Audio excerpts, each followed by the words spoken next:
You will be telling the story to friends and family. Experts say it's a disturbing trend that's affecting children in America and is steadily on the rise.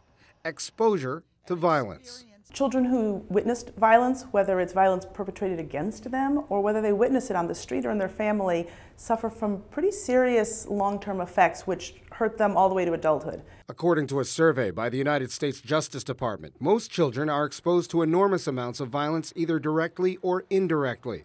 The report found that more than 60% of the children surveyed were exposed to violence in the past year. More than 1 in 10 reported 5 or more exposures. The disturbing issue of children's exposure to violence grabbed international attention last month when a 16-year-old honors student was beaten to death on his way home from school in the city of Chicago. The violent scene was caught on a cell phone as the boy was hit by wooden railroad ties. I'm big on the seating part. Experts say kids who view violent acts are more likely to show aggressive behavior and have problems learning in school. Their mind is elsewhere when they go to school, so they do poorly in school, which leads to a higher dropout rate. Kids who drop out are on the street, and when you're on the street as a teenager, you're much more likely to be the victim of violence or to perpetrate violence and end up in jail or dead. So really every step of the way, seeing violence or being a victim of violence leads to bad outcomes for kids.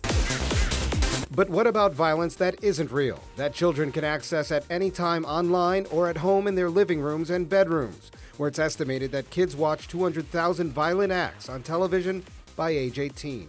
One issue the survey didn't address was violence stemming from video games and television.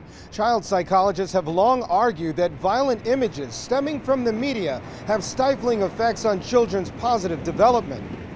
Our kids, especially as they hit middle school and high school, need activities. They need to be part of sports teams and to be able to take music lessons. And with the economy cutting those kinds of programs, our kids have nothing to do. I was there.